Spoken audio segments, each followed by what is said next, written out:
Welcome everyone to OLLI at Humboldt's Brown Bag Lunch presentation. My name is Julie Stewart. I am the new interim OLLI program coordinator.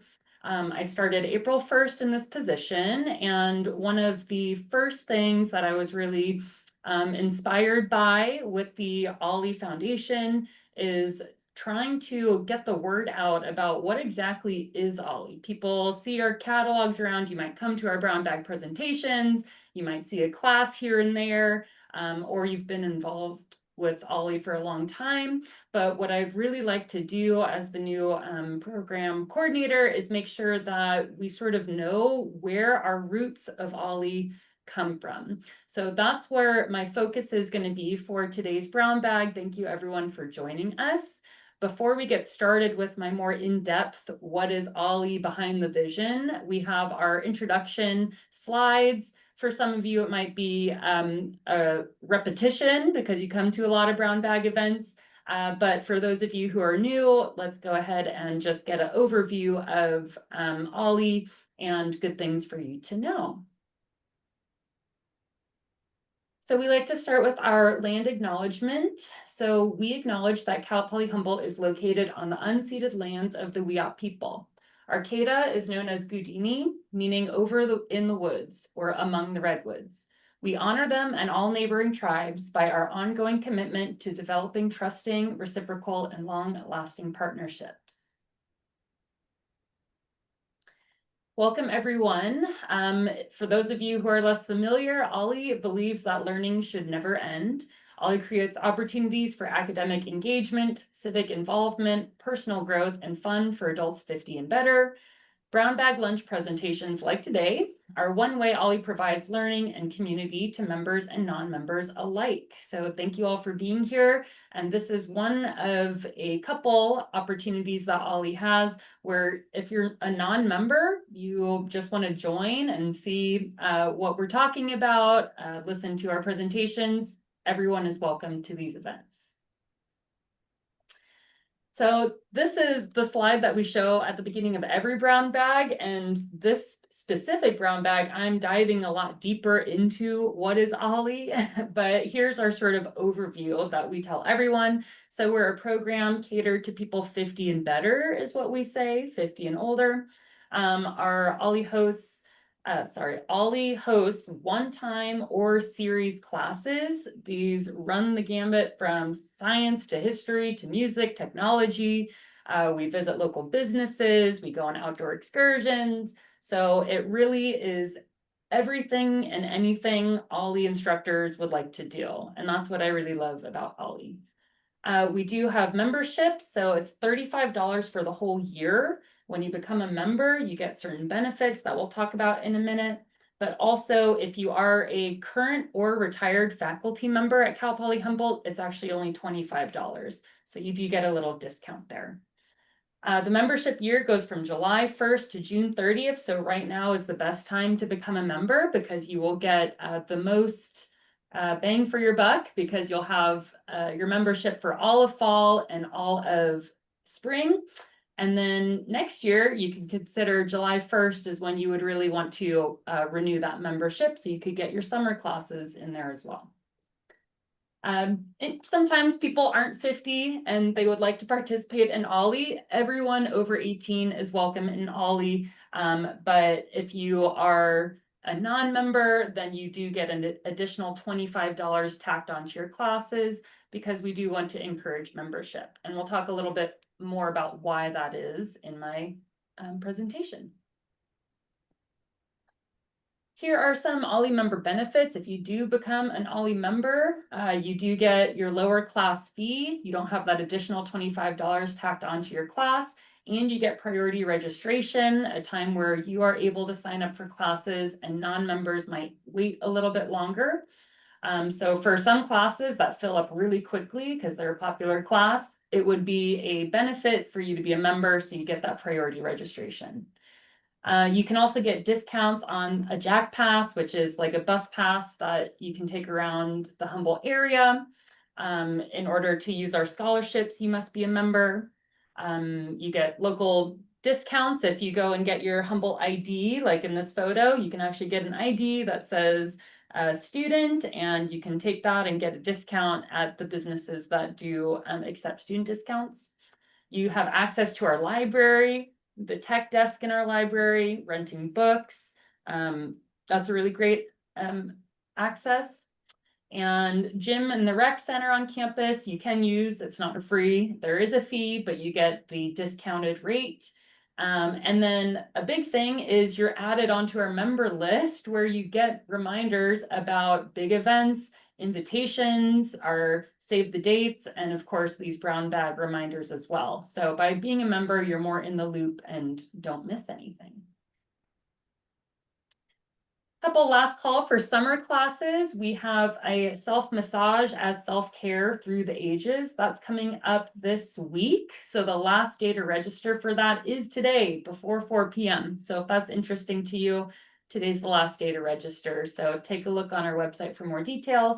And then we do have pickleball. We typically run pickleball as like a 6-week series where it's once a week for about 6 weeks on the weekends.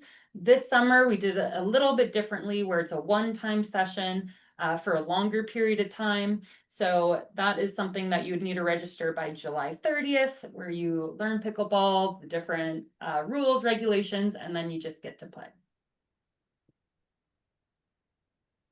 This is a little shout out. If you are not on our OLLI newsletter, I highly recommend signing up. This is where we put reflections on classes we've had. We've been putting photos about our tide pooling class and my thoughts on how that went. We're going to have an update on our pelvic floor class that took place last week. Have some photos and some reflections on that. So it's a little more I would just say like interesting and fun and things that are coming up in OLLI. So not just class reminders or membership information, but the more fun side of OLLI and keeping up to date. So I recommend joining that if you have not already joined the membership, the newsletter. So you would go to our website. There's these 3 purple buttons. You would click the subscribe to the OLLI newsletter, and it's super easy. You put your name and your email address, and that's it. And you're added to the list. So the brown bag lunch presentations, you made it today, so you probably already know this, but they are free. They're from 12 to 1:30 on Mondays. Jane Woodward, thank you. Hello, Jane. She is our amazing facilitator. She is also coordinating who is presenting at each of these brown bags. So if you ever have a topic that you're like, oh, this would be a great presentation, you know someone in the community, Jane Woodward and OLLI, that's who you'd be working with to schedule them. So please join us every Monday if you are free. If you happen to miss a brown bag, but you're really interested in that topic, you would go to YouTube to see our full archive. So you go to youtube.com/OLLI Humboldt. You can also just go to youtube.com and search in the search bar OLLI at Humboldt, and we pop right up. This is what the top of our YouTube looks like. If you hit subscribe, then that means you're going to be it's easier for you to find those videos, and I think you're notified on YouTube every time we upload a video. And last thing I want to give a shout out to Tracy, who's in our meeting today. During my presentation later, Tracy's actually going to hop on and give you a little bit more detail about what these Let's Connect meetings are. But these are another free opportunity. They are from 10 to 11 on Fridays. We have not started these back up for fall. We took a break for summer, but in fall, Tracy's going to be leading these Let's Connect conversations. It's a time for people to connect and discuss different topics that Tracy brings to the table. So we'll put a pin in that, and Tracy, you'll elaborate on that a little bit later. So lastly, this is our contact information. Email is always a great way to get a hold of us, but we do have our 826-5880. If you ever have questions about membership, classes, ideas for what you want to offer, please let us know. We love to hear from our members or prospective members. So are there any questions about things that I just went over before we transition to my behind the vision presentation? If so, you could raise your hand, or in the chat, you could say question.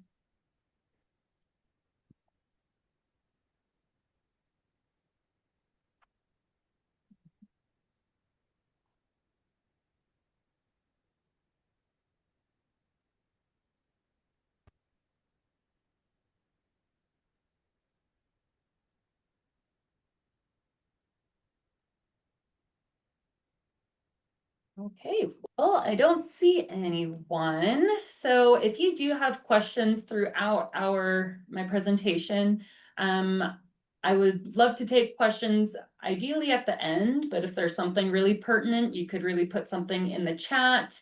I am not going to be really focused on the screen here, but we have Dane and Jane who are helping to manage the class. So if you wanted to raise your hand or flag someone down, you could give that a shot.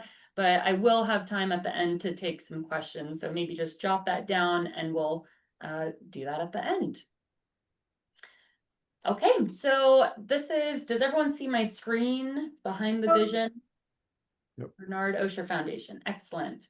So this presentation is something that I put together after I went to the national conference for OLLIs in April. So this was a very inspiring conference because it was the directors and coordinators and some volunteers from OLLIs that are all across the United States.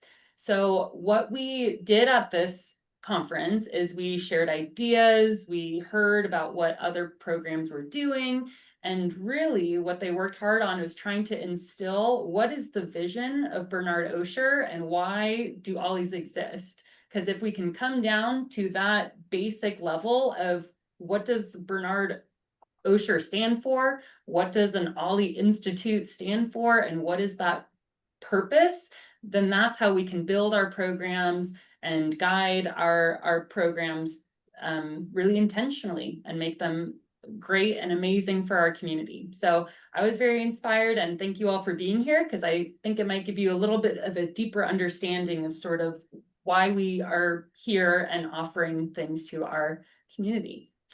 So this is going to be exploring the story behind how OLLI at Humboldt became part of a national movement to celebrate lifelong learning.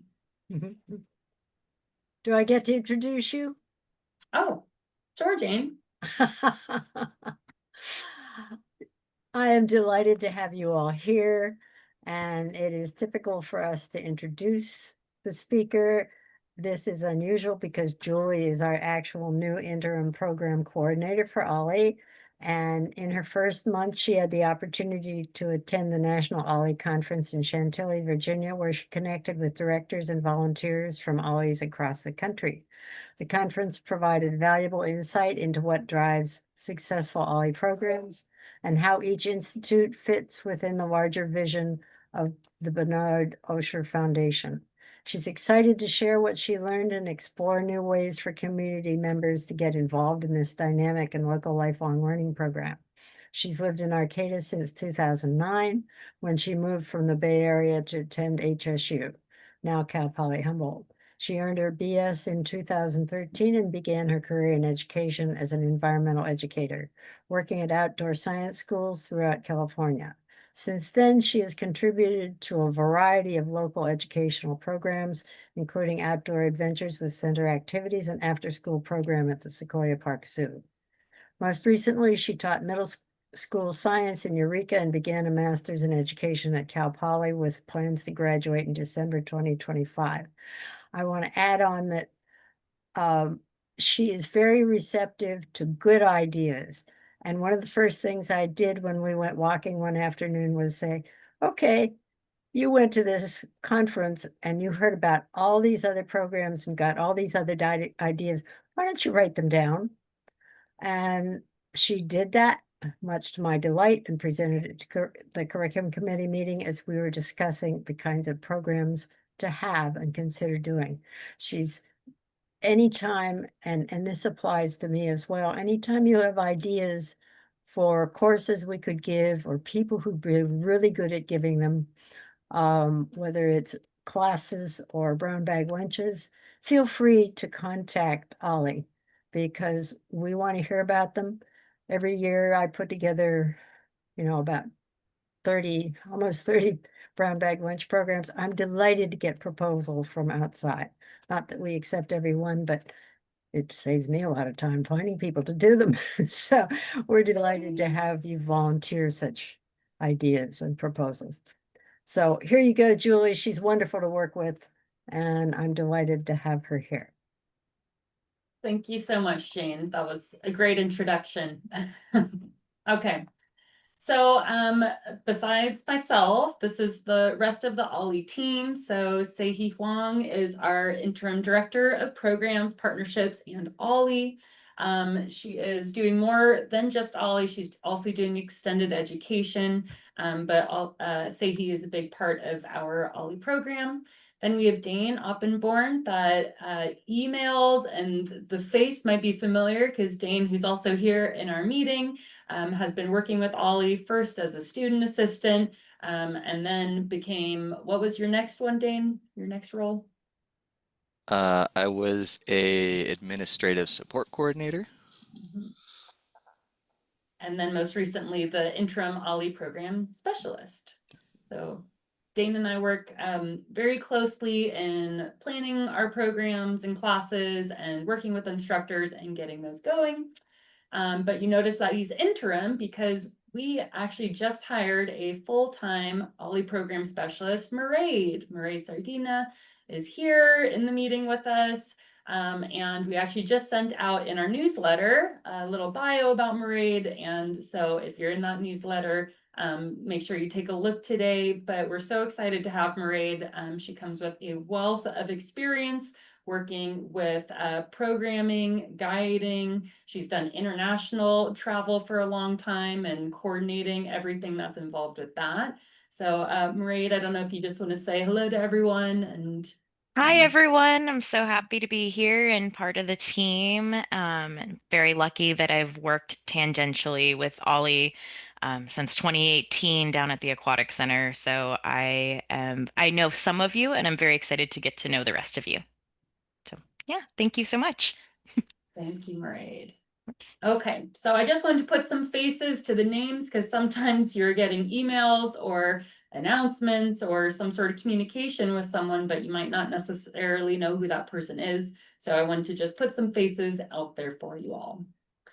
So to get us started on Behind the Vision, we want to know who is Bernard Osher. So this is an image of Bernard Osher, and that's his wife, Barbara Osher. And there's this great video that the Osher Foundation put out, and it has cut my work in half because it does a really great cartoon of sort of how did Bernard Osher create this sort of motivation to create a foundation that is supporting all kinds of programs, not just OLLIs around the United States. So I'm going to play that video for you, and then we will discuss OLLI specifically a little bit more. But I did have the pleasure of seeing Bernard Osher at the most recent conference that I went to in April. I believe he's 98 years old and still attending these conferences. He no longer speaks at them, but he's there, he's meeting people, and he is still very much a part of what his foundation is doing. So that was really cool to see.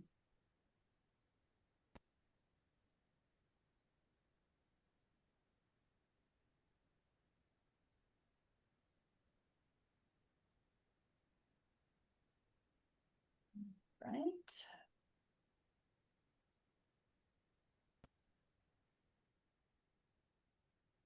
OLLI stands for the Osher Lifelong Learning Institute, a national network of learning institutions that are the brainchild of Bernard Osher, a businessman, philanthropist, and most importantly, a passionate believer in the enrichment that lifelong learning provides.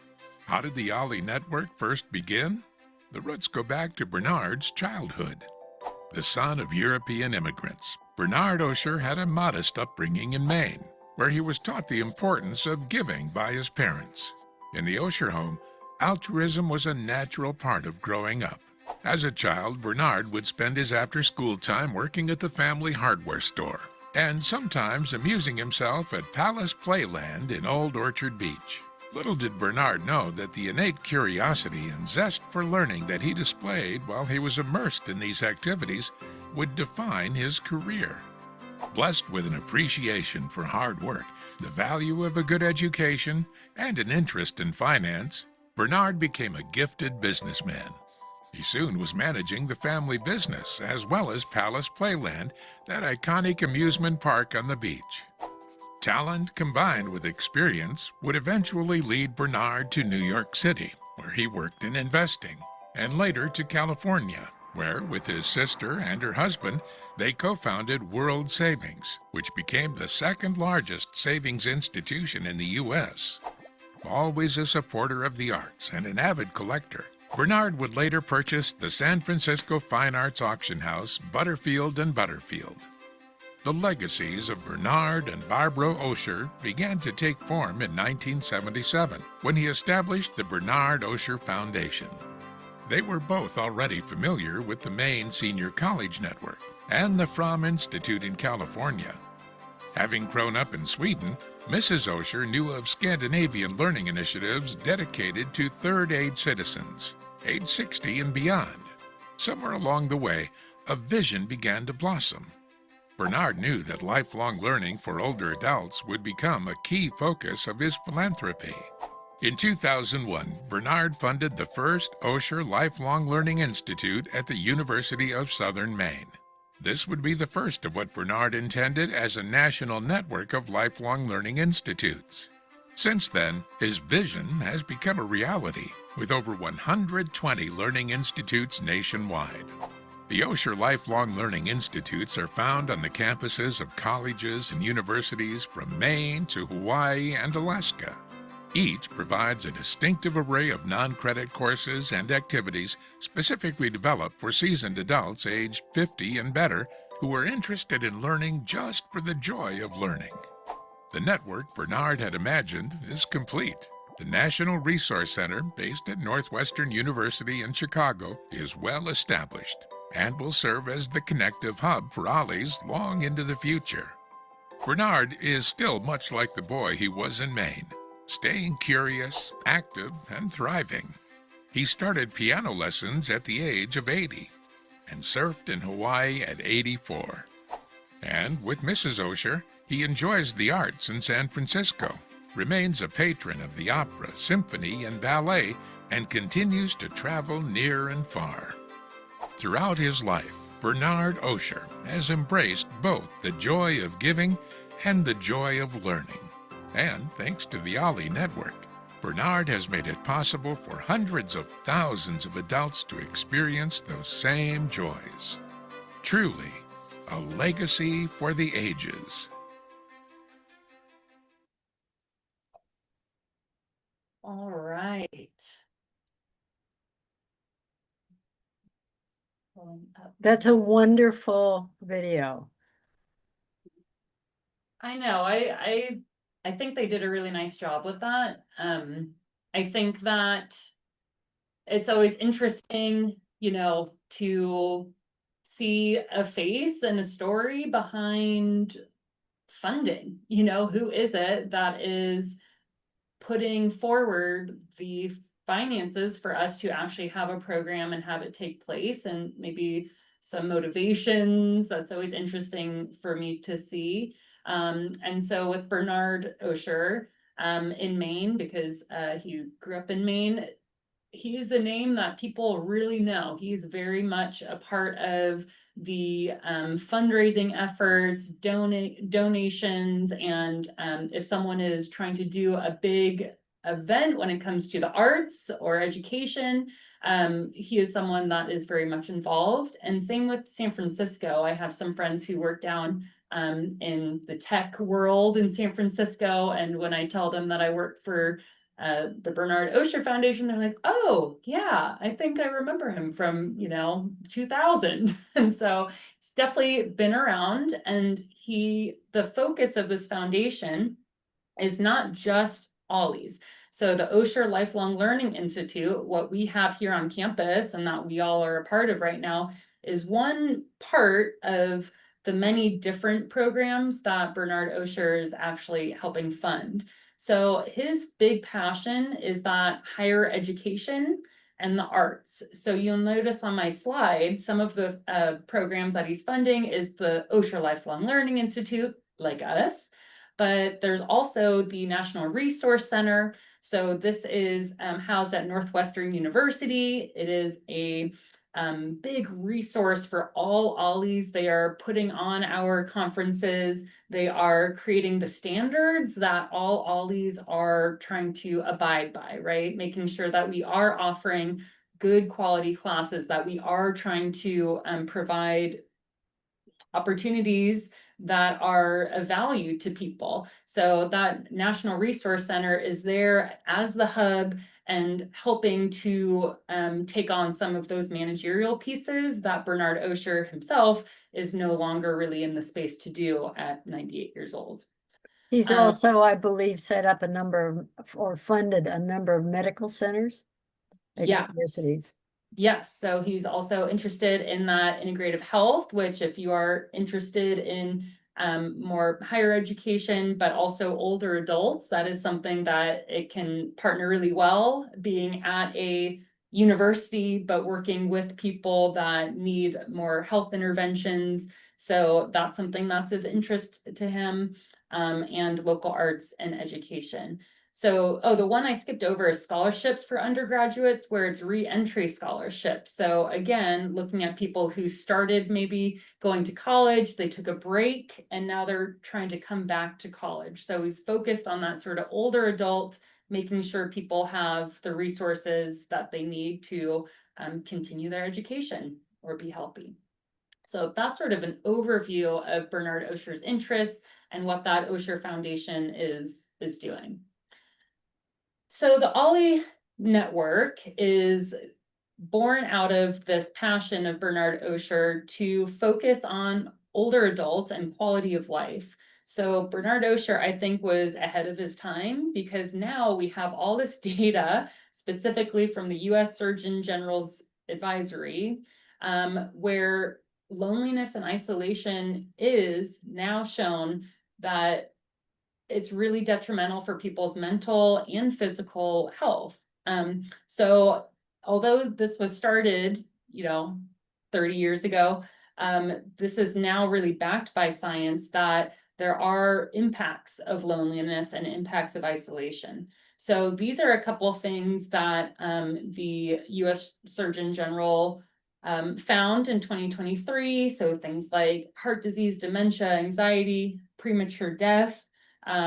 They found that social isolation increases the risk for premature mortality by 29%, which is pretty astounding. And chronic loneliness and social isolation among older adults can increase the risk of developing dementia by approximately 50%. And I'm going to interrupt for a minute, because next week our presentation is by Samantha Day, and she did her PhD on the impact of loneliness. And she's going to be, she's now head of special projects at the Senior Resource Center. So that will be the subject of next week's talk. Sorry to interrupt twice now. But you always have valuable things to interrupt with. So thank you, Jane. That's great. So this is now, backed by research, where previously people knew that when you retire, maybe you're more isolated, you don't have that same engagement for your mind every day, you don't have the same social connections that maybe work or having a young family provided you. And so we need to be addressing these impacts by having things like OLLI, right? So the power of OLLI. So we have all of these concerns for people when they are getting older, away from what naturally people get their community from, or they're learning from, right? Their education or then work. So by creating these opportunities of lifelong learning, classes, field trips, community building events, even Let's Connect, where people are there talking to each other, and it's an hour out of the week. It's this creating opportunities, whatever that might be, for people to have mental stimulation, social connection, engagement, find meaning, enrichment, and friendship all through the rest of their life. So I'm really inspired by what OLLI has to offer, and what I keep thinking is the sky's the limit, because whatever we can do to provide these things on the screen, that's what Bernard Osher wants us to do. That's what our focus is. So that's why Jane's saying, if you have ideas, let us know, because we really can incorporate whatever it is that we feel is going to address these things. I briefly mentioned this in the video. So OLLI at Humboldt, we are 1 out of 124 institutes. So here's that visual. We are all across the United States. There's at least one in every state. We are mostly hosted at universities, like how Humboldt is hosting our OLLI. However, that is not a requirement. So an OLLI can stand alone. It does not have to be housed at a college campus. And the thing about all of these OLLIs is they are all unique. So here is a screen full of all the OLLIs, not all, but a handful of the ones that I could find. I met many of the directors from these OLLIs. University of Richmond, they're doing amazing things out there, Minnesota, Oklahoma. So here's just an example of where we find them. And in the center, you can see to know one OLLI is to know one OLLI. That's something I heard at this conference all the time, because what the NRC, the Resource Center, what they want to instill with us is that we all, 124 OLLIs, have the same vision and purpose, which is to create enrichment and learning and community for older adults. However, we are doing them differently. We do not look exactly like the University of Richmond. We do not look like Minnesota, because what Bernard Osher's vision is that if you live in San Francisco, you might have different interests or opportunities at your fingertips than you would if you live in Wisconsin. So they want us to have these opportunities that we're creating at our institute. We share the same vision. We can communicate with these other OLLIs, but our OLLI at Humboldt is very much catered to our community, what we need and what we have available to us. So that leads us to Humboldt. OLLI at Humboldt, who are we? Well, we were founded in 2005 with Osher Foundation support. So that was 20 years ago. We are celebrating our 20 years of OLLI this year. It's very exciting. Yes. We are a part of that 124 Osher Institutes nationwide. We are housed in the College of Extended Education. Other OLLIs at other campuses, they might be in advancement. They might be in human social sciences. So we happen to be in College of Extended Education, and we've been there the entire 20 years. So what are we doing? We're offering our diverse, affordable, and engaging non-credit courses. So for us, because we are in Humboldt and we can sculpt this how we'd like, we do have a unique environment. We're going on hikes, going on walks in the marsh. These are things that are available to us, and we try to incorporate in our classes as much as possible.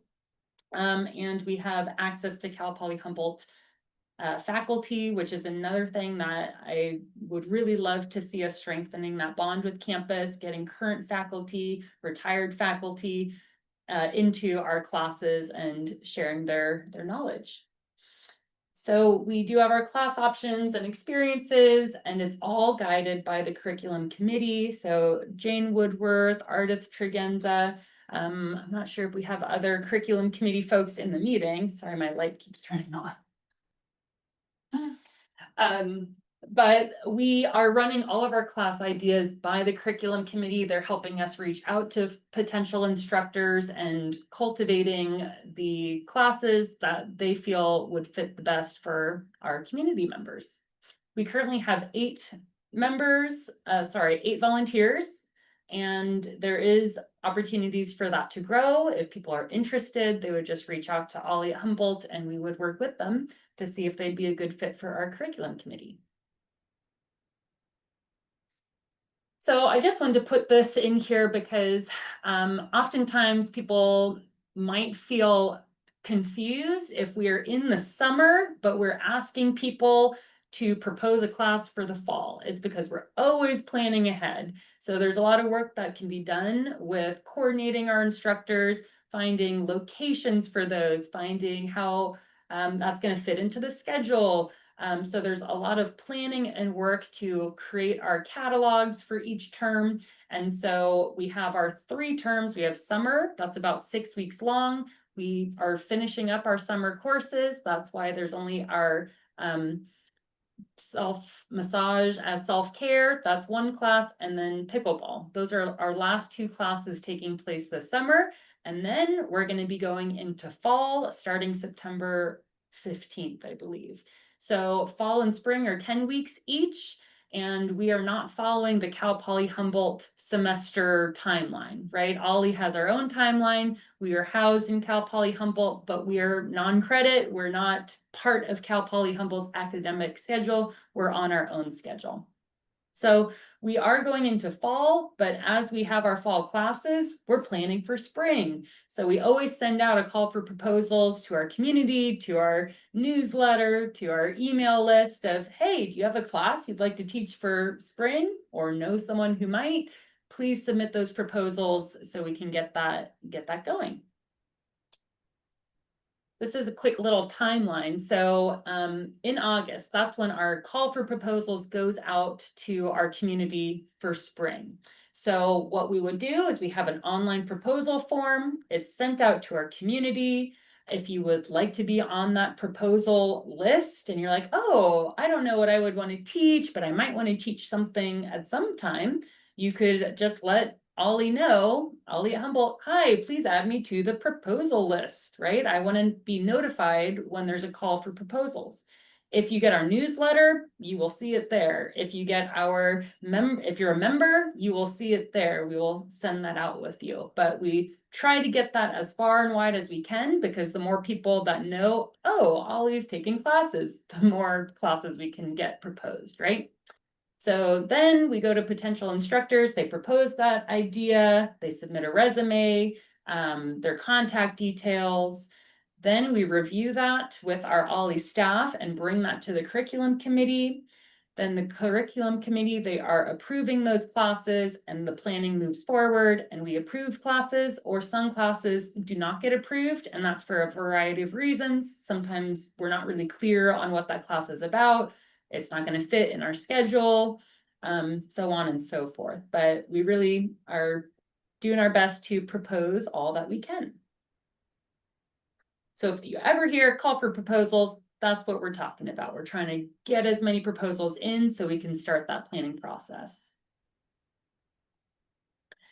This is something interesting. This is our OLLI membership size. So this is all OLLIs out of the 124. 21% of all OLLIs have 600 members or less. 24% of OLLIs have 601 members to 900, and so on and so forth. So you can see 12% of OLLIs have over 1,600 people as a member.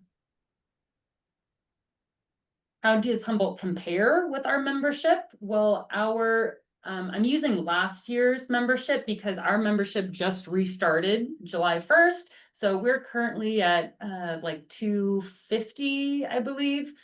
So we're still growing our membership back up. People are still making the time to, call, get their membership in. But at the end of last year, so in June, we had 727 members. That is an increase from the year before. But our goal as an OLLI at Humboldt is we would like 1,000 members. And that's not just a random number. The reason that we have 1,000 members is the OLLI membership size. It's going to determine the endowment amount that we get from the Bernard Osher Foundation. So because before COVID, the pandemic lockdown, before that we had over 1,000 members, Bernard Osher Foundation, they said, oh, okay, you have more than 500, you have more than 1,000, we're going to give you a second endowment, because that means the more membership we have, the more classes and opportunities we're going to need to provide. So we would need more funding for that. So because we did reach 1,000, we have that second endowment. It is now up to us to be maintaining that or working back towards it so that the finances we have, the funding is matching our membership numbers. So that's something that's an ongoing goal. We are always trying to extend that membership because it's demonstrating how many people are involved with our OLLI and showing that we are trying to provide opportunities and classes and community for Bernard Osher Foundation to be satisfied with that. So talking about the endowment, here's the revenue sources. So sometimes people are asking like, well, why do we need to become a member? Why are you pushing membership? Like, why can't we just have the same price for non-members or members? And so I like to sort of break this down that we have three main sources of revenue to fund our OLLI. So we have the endowments. We have our first and then our second because we reached 1,000 members. That's from the Osher Foundation. We also have local contributions, so people who are donating. We have our sustaining members, they donate monthly. We love them. That's a very nice thing for us to see is even just $10 a month, you would become a sustaining member. And that's just continuing to feed into our funds so we can continue to pay our instructors, to offer scholarships, things like that, our upkeep. And the last way that we're getting revenue is our membership prices and our course fees. So Bernard Osher gives us these endowments. However, the idea is that we are still getting other sources of revenue because that endowment is not the end all be all. It's not enough to sustain us for the long term. He would like all OLLIs to continue to survive, thrive, and grow. So that's why the Osher Foundation requires that we have other sources of revenue as well. Something else to know is OLLI at Humboldt receives no direct funding from Cal Poly Humboldt as a campus. They do allow us to rent spaces free of costs and things like that, but they are not funding our OLLI program.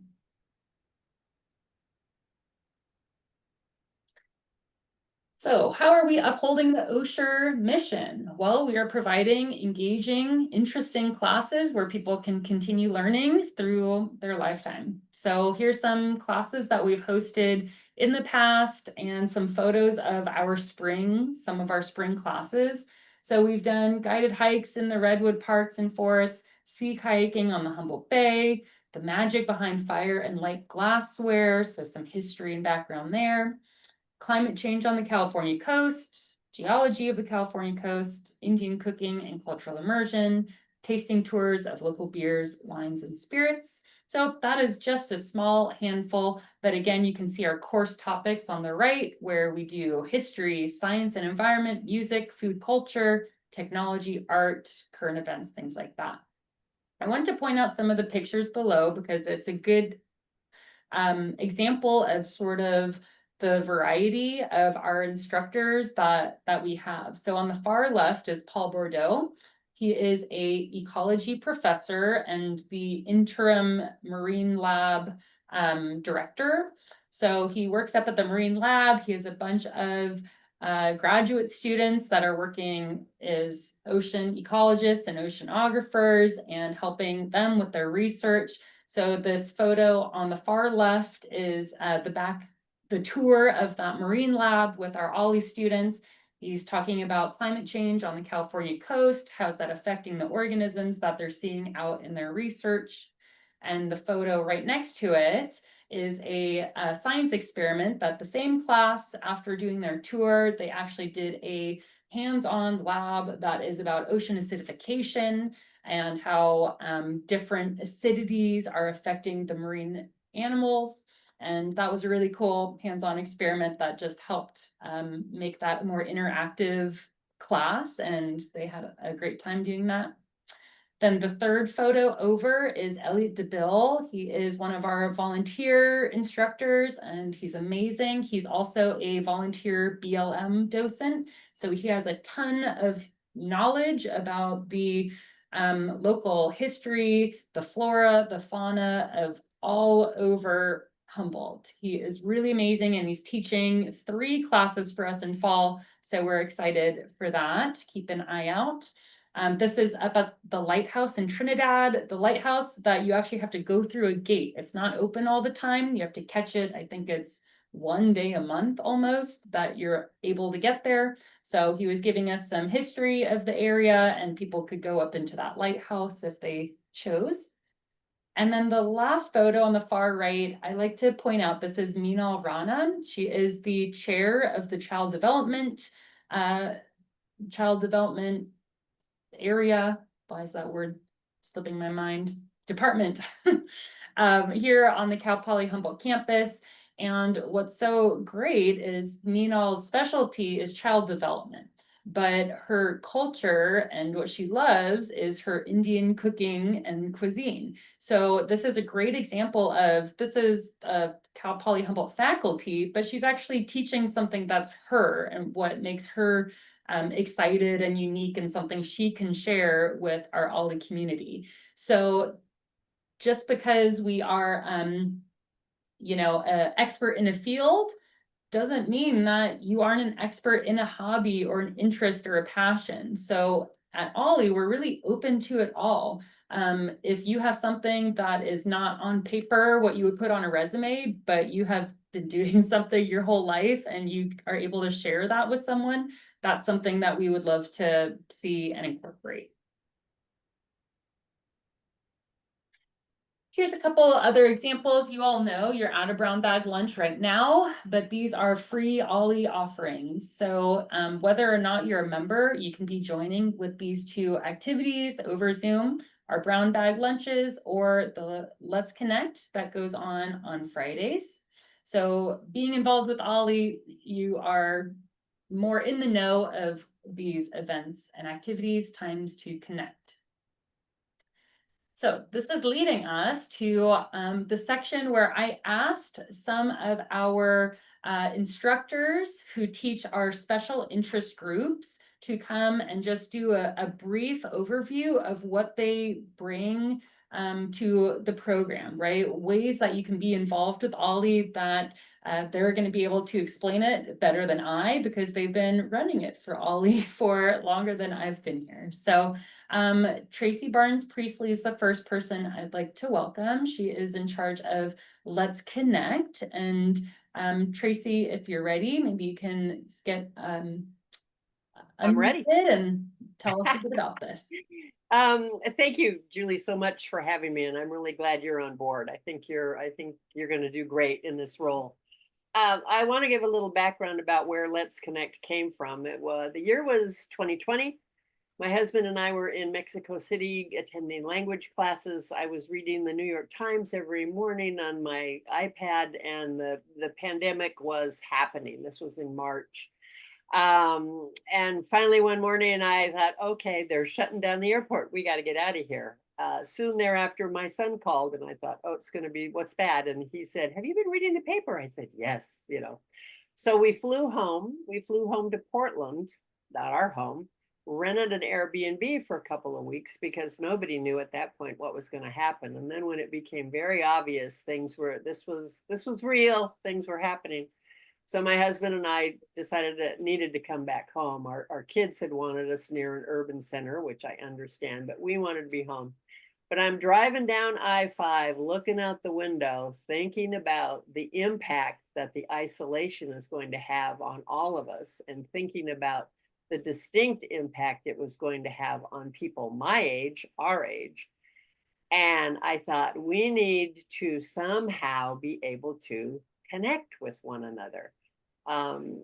Julie was explaining the information about the epidemic on loneliness and isolation. It was actually the British public health preceded that information by almost 10 years in terms of, so I've been very acutely aware of how this was impacting people our age.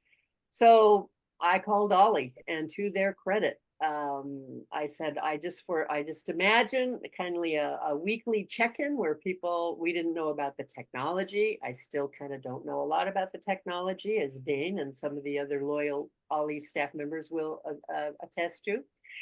And we started meeting, and that was in about April or maybe early May, not April of 2020, and we're still meeting. What I would like to say is to encourage other people to join us. We now have kind of this core group of about, I don't know, 10 to 15 people. Historically, I have come up with topics that we all, just to generate something. When you get new people together, it's interesting to learn about each other, to learn about important events in their lives. But we now know how to talk really easily. So it's almost become a joke that I will say, okay, this week's topic is XYZ, talk about it if you want. And sometimes we do and sometimes we don't. The most important thing I have to say about this group, however, is that they are collectively the most supportive, non-judgmental, positive without toxic positivity, generally really good listeners. And it has truly become this regular, reliable place for all of us to drop in once a week, touch base with each other, oftentimes share quite a bit of laughter, and kind of get filled up again. And then we go about our business. So we all survived those initial years of COVID. And I kind of checked the pulse and said, well, do you want to continue? And they were like, yes, of course we do. And I found that so gratifying, because clearly what we're all getting from that one little hour a week means a lot. So if you're thinking about it, I would invite you to join us. I know sometimes it's hard to join a group that's been going on for a while. I will say I'm a retired therapist who specialized in aging issues, so I really get a lot of the nuance. But I would like to stress that they really are a warm and welcoming group. And if our history is any indication, I think you get a lot out of it. So thanks, Julie, for the opportunity. Hi, this is Mike. I'd like to say one thing. I'm a recent attendee of Tracy's program. Not consistently there on Fridays because it conflicts with something else, but she's absolutely correct. I was like recent for me, and I just felt like everybody was so welcoming, and the people that attend this is just incredible. So highly recommend it. So Thank you, Mike. Yeah, thank you, Tracy. it's a good group of people, and it's just a great group of people, and I think it's nurturing, it's stimulating, it's fun, it's funny. So thank you.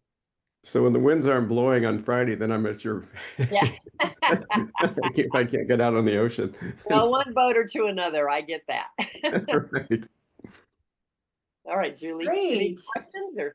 Well, I think we could open it to questions, and I do want to say, if you did want to join on the Let's Connect, we would add you to the list. And so you would let either, if you know Tracy, let her know and she can let us know, or let OLLI at Humboldt know. So you could email, hey, please add me to the Let's Connect list, and then we would make sure that you get the invitation. And one more little, kudos to OLLI, because this was such a critical time in our history on so many levels, and the technology was new. And I'm the first to admit I'm really resistant to technology. And I just want to thank OLLI for supporting this endeavor to this day.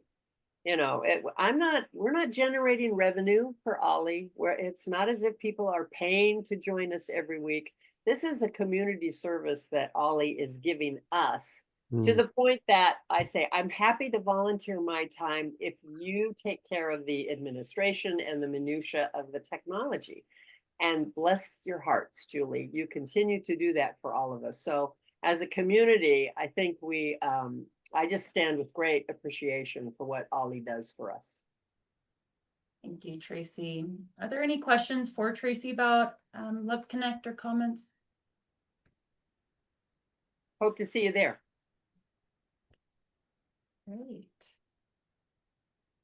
All right, so that brings us to live and local concert previews. So we have Elizabeth Morrison here, our SIG instructor for this And then when I'm saying SIG, it's a special interest group. So our SIG instructor, Elizabeth Morrison, I'm just going to hand it off to you. Okay, hi, thank you. Hi, everybody. Yeah, I'm Elizabeth Morrison. I'm here to talk about the special interest group, which is pre-concert talks for the Eureka Symphony. In the past 3 years that I've been doing it, we've also talked about the chamber music series. I have another plan for them going forward. We can talk about that later. But so pre-concert talks for the symphony start with our mission statement, which is have more fun at the concerts. That's what it's all about. How do we do it? We listen to music and we talk about it. I try to keep it about half music and half talking. It's not just me talking. There's time for discussions. And I also have guests. Like I try to get the soloist at the symphony to come on and talk to us. If there's a live composer that might be around, I'll try to get them too. Second, when we listen, we follow the score. So don't be intimidated by that. It turns, the printed music, we actually follow it on Zoom. Don't worry, it's not hard to do. Even if you don't read music or don't read it well, it's a great way to get to know the music better. It gets really up close and personal. So what I'm going to do in my 5 minutes, I have a little demo of what we do at Live and Local. So for this first concert, which is actually October 3rd and 4th, we're going to be hearing, the symphony is going to be playing Beethoven's 4th Piano Concerto with the soloist, John Chernoff, local, wonderful, genius piano player, John Chernoff. Okay, so first a little sample of the talk, how we might talk. So we know Beethoven as a composer. We kind of know him as the composer. He's the most famous composer probably in the world. But he started out in his own day as a performer. He was a virtuoso piano player. He was born in 1770 in Bonn, which is a little bit of a backwater. But when he was 22, he moved to Vienna because he wanted to make it into big time. And like any performer in those days, he wrote piano music for himself to play. So naturally, he wrote piano concerto. It was natural to do that because Mozart had already written 27 of them for the exact same reason. So when Beethoven wrote his first one, not long after his move to Vienna, Mozart was the model that he followed. So here comes our first music selection, 30 seconds of Mozart's first piano concerto. Don't mind that it says the second on there. It's actually the first one he wrote. The publication was a little different. So 30 seconds of that, please. And you'll have to stop me if it's the wrong one, because I think it is. No, this is the one. This is the one. Go for it.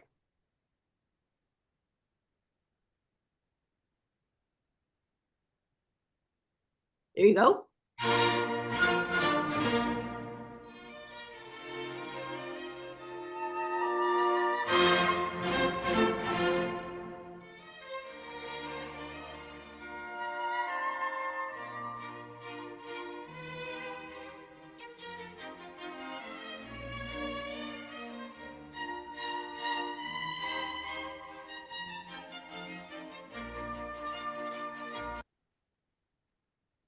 Okay, there we go. Back to me. So you see that it's really easy to follow the score. If the music goes up, the notes go up. If the music gets faster, you see more notes. So everybody enjoys doing that, even the people that don't have a background in that. So this was a charming piece, right? We heard the very piece at the symphony 2 years ago when the winner of the Young Artist Competition, that was Sierra Paglia, played it for us. And you notice that it opens with the orchestra. We did not see the piano player. So in this concerto, the soloist sits there for 2.5 minutes, which is a pretty long time, waiting for their turn. So back in the day, that's what Beethoven did. But the one we're going to hear at the concert is his 4th. So he finished it 11 years after that one. He was 25, now he's 36. He's now very famous as a composer and not just as a pianist. This is fortunate because he's also about completely deaf. And not only that, he has completely altered the whole world of music. Mozart was the epitome of the classical era. Beethoven was too when he started out. That's what we just heard. Not anymore. This is romantic music. So let's hear the first 50 seconds of his 4th concerto. Play, please.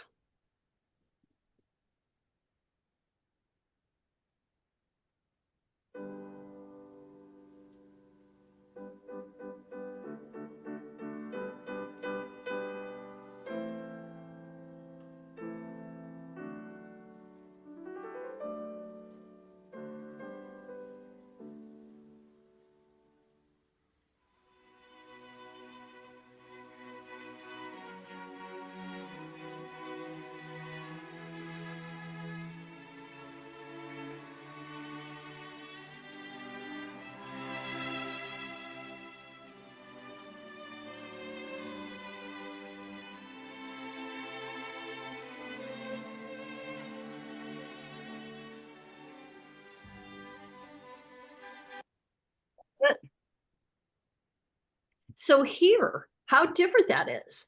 This is the first time, honestly, in history that a piano itself has opened a concerto. And at the premiere, that was Beethoven himself sitting at the piano, starting.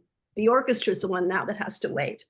And by the way, that was the first time that Beethoven ever played with an orchestra. I mean, not the first time, that was the last time that he ever played with an orchestra. He's by now so deaf that he really can't do that anymore. So that is actually the end of my demo. I just wanted to show you, this is what we do. We listen to music, we talk about it. We kind of find angles, like you would not necessarily, if you would just come to the symphony, have known how different this is from what had been going on. And I think when you know more about it, you have more fun at the concert. So that's what we do. Thank you so much, Elizabeth. That was fun to see because I know we've talked about it, but I actually haven't seen you in action. So thank you. And Yeah, that's what we do. do. Let me tell you those people. Let me tell you those people in the nice picture. Thank you for choosing that nice picture. On the left, playing the violin is the concertmaster, Terry Vaughan. In the middle is the conductor, and there's our soloist that we're going to be hearing in October. So yeah, please come.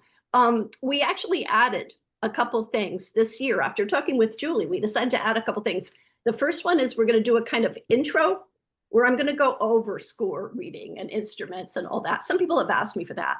Like Karen is in my class. It's something that Karen has mentioned that she thought might be fun. Karen Isa, who's here now.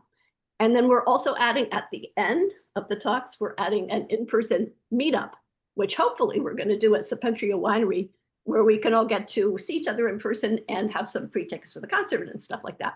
So yeah, that's it. And this is a public service for the Eureka Symphony because they need Eureka our Symphony community support. actually sponsors it, so it can be free for the people. So yeah, Symphony sponsors it because they want people to go and find out the stuff and have more fun at the concert. Yeah, absolutely.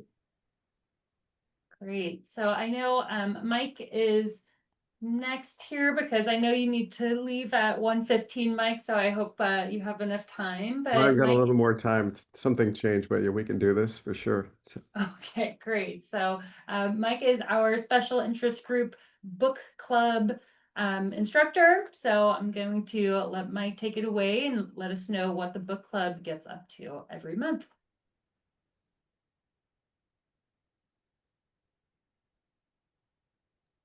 You're muted, Mike. Is that good? Can you hear me? Now we can hear you. Yeah. Anyway, long story short, I was looking for a book group many, many years ago because my wife was in a women's group that had book group.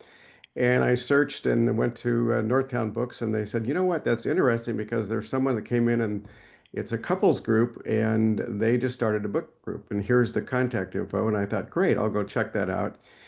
And I did, and it didn't quite fit what I wanted because it was more, the group had been together for quite a while. It was more, what I found was it wasn't so much, I mean, they definitely had a good book to read, but it was more about kind of a social thing with drinking and you know, having cocktails and food and stuff. And I thought that's not what I really wanted. And I probably soon thereafter, I started doing some work for the Aquatic Center where I was the lead guide, one of the kayak guides for helping people get on the water and etc. And I learned a little bit about OLLI, so I went to check out OLLI, and sure enough, there was a book group. So I called this woman who was the coordinator, and I introduced myself, and she said, well, just come to the meeting. And I said, hey, can you do me a favor? Do you have a list of books that the folks have been reading? And she said, sure. And she sent me a list that was just huge. And what I was so impressed with was it was everything, not everything from A to Z, but the book selections were, whether it was fiction, nonfiction, biographical, autobiographical, was really quite interesting. So I joined the group and I just found it fascinating because one of the things we did is we met at the Aquatic Center, and you may know there's a room there with a big round table, which is a perfect place for book group discussion. And at the time when I joined, I was the only male in the group, and it was just wonderful. And the book discussions were just incredible. I go back fondly to one of the books that we reviewed, which was Orlando by Virginia Woolf. Everybody around that table hated that book. Yeah. But I will tell you, we had probably one of the most incredible conversations about that book, and we just went on. So And so here we are. I think first got involved like in 2010 or 12 or something like that, and we're still doing this. We obviously with COVID that changed everything. What we have done, which we just did an experiment thanks to Dan and Julie, we have been meeting on Zoom for a long while, ever since COVID. And we haven't moved off of COVID because there's some people in the group that have some health issues so we continue with Zoom. But Dan and Julie came up with a way that we could do a hybrid kind of thing where we could be on campus as well as people could come in via Zoom. And we did that back in June, and we weren't quite sure of that. But Dane, I wanted to reach out to you in a conversation we just had. I will contact you next week because we may want to do that, but we have some things I'd like to talk to you about, maybe expanding that. So we'll do that. But what happens is we meet on the third Wednesday of every month, and we meet from like 5 to 6:30. We find that that's enough time to discuss the books that what we're going through. And currently, the book that we're reading for this month, you'll see it on the left, is Solito. The book Whale Fall was our June selection. That was a book I had actually read and recommended to the group. And then we just finished The World on the Wings, and you can see we've got, and the way we select books is kind of interesting because we kind of migrated to a different process. And what happens is after we've read all the books that we've identified, what we do is we have a meeting and we ask each person to bring 2 books that they would recommend to the group. And we ask that they also, tell us why they recommended the book and if they have reviews of the books. And so we go through this process, and a person will present what their books are. And then once they've presented, then the group will vote on, of the 2 books, which book do they want to read. So it's become a really good process that everybody gets to select a book that they brought to the table. And that's how it works. So it's been we've been doing this for a lot of years now, because when I first joined, I think the women that started that had started like 3 or 4 years before I ever joined. So it's been around for probably since 2007 or 8 or something like that. So, but it's just enjoyable. I will say one thing: we found that with our book group is we limited it to 13 people, and the reason being it's just for in order to cover the amount of, we have like an hour and a half, and that works out pretty well. We do have a waiting list for people, and that does happen where people will drop out. So that's pretty much what we do, and I'm really pleased to be part of this group because we've just the books have been just fascinating, so and I'm just happy that we're working with OLLI and everybody, Julie and Dane have just been phenomenal and in helping us, and it's just been remarkable. So I don't have much more to say, but I could happy to answer any questions you might have. That's great. Thanks, Mike. Yeah, any questions about book club? Elizabeth? Yeah, I have a question. How long is your waiting list? Let's say if someone wanted to join, how long would they be looking at? It depends, because the group has been pretty solid, but it can be a while. But there's also there's an opening right now for one person, so it's and I do know, Julie, you can help me with this, is I know that there was someone has come forward and is going to have a book group, which is going to be about, I think, mystery books. So that'll also help where there's another place for people to go. And Julie, maybe you might be able to say something about that. So Ardith is actually here, and she's going to speak about her book club. Oh, great. So, Great. yeah. Well, great.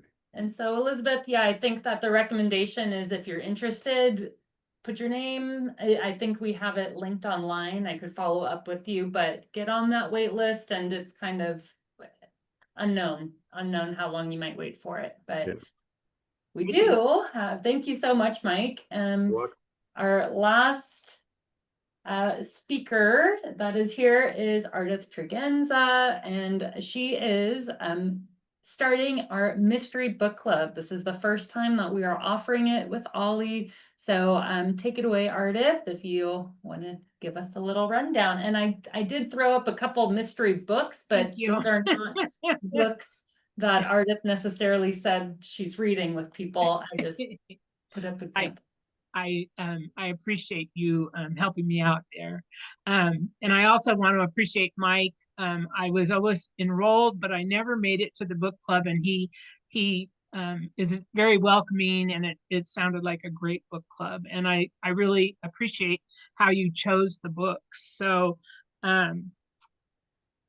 if you like to figure out, was it Colonel Mustard in the library with a candlestick? Or was it Miss Scarlet in the parlor with poison tea? Or was it Professor Plum in the conservatory with a pistol? If you've always liked to kind of figure things out and you enjoy mysteries and whodunit, I would really hope and invite you to join the group. And we're going to read a mix of mysteries, some older, some new, and I would really encourage and use Mike's good system to have member input and feedback and select the books. So we're going to meet 8 times. From September 9th is the first one. We're going to meet for an hour and a half also. And October 14th, November 18th, December 10th. And it will be a mix. I have these authors so far to choose from. So Robert Barnard, Louise Penny, P.D. James, Kate Atkinson, Josephine Tay, Ruth Rendell, Tana French, and Donna Leone are just some of the books we could look at. Kind of traditional mysteries, not so much psychological thrillers, although some of them really do have that aspect. So I think that's about it, and I hope everybody will consider it or tell other folks about it. And are there any questions?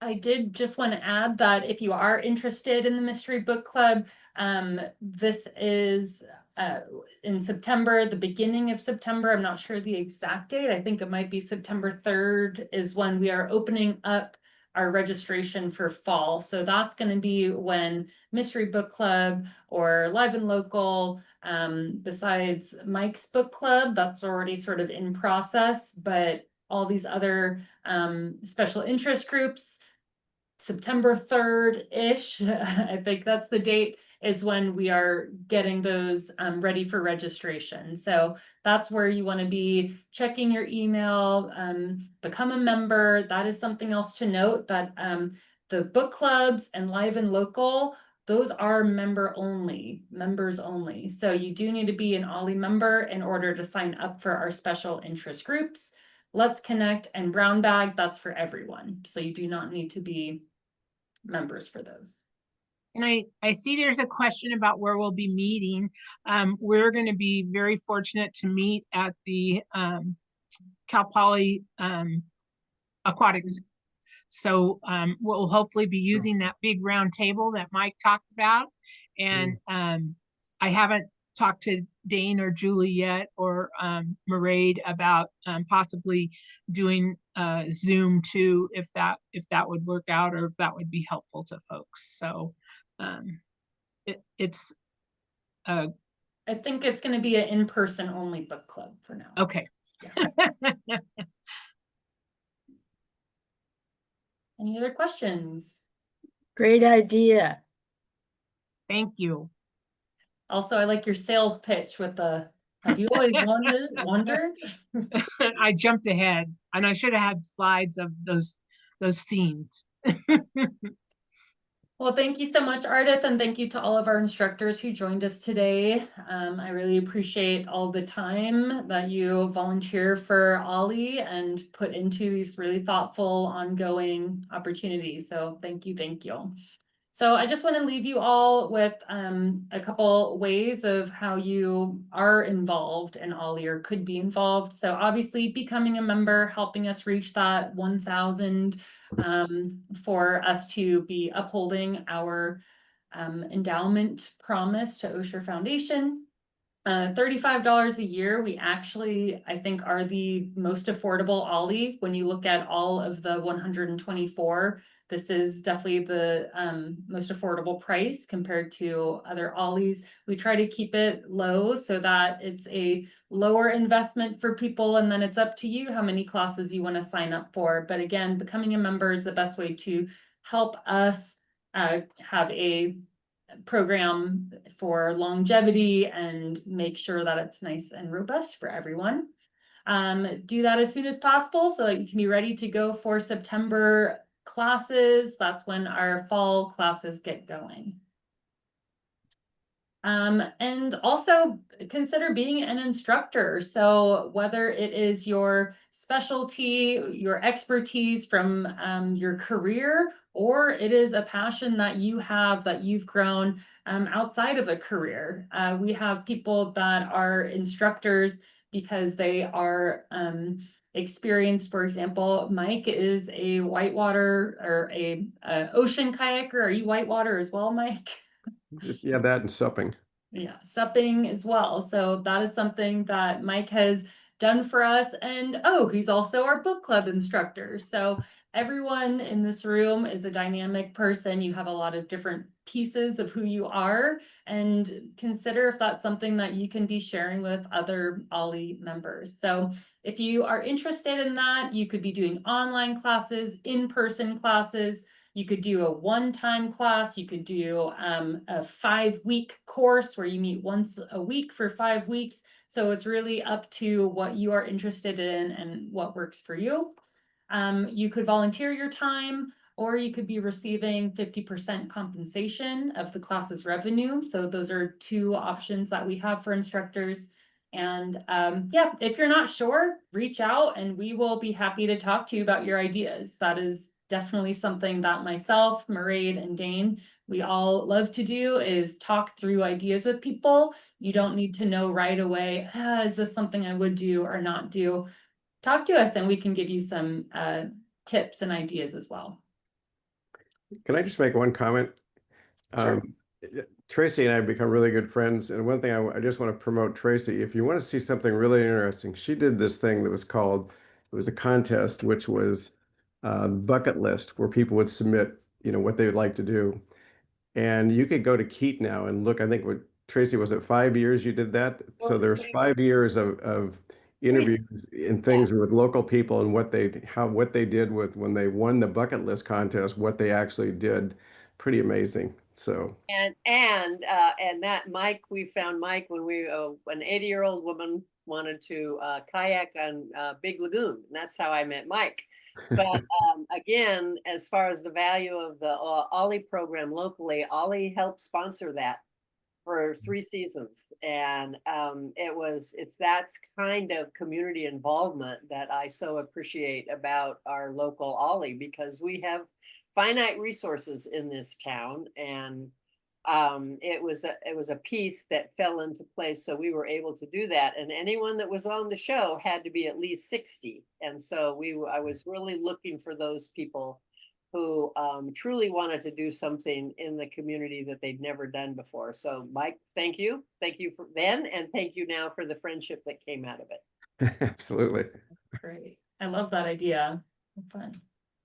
Okay, well, with that, I put my contact information here. Thank you everyone for being here and learning a little bit more about our OLLI network and OLLI at Humboldt.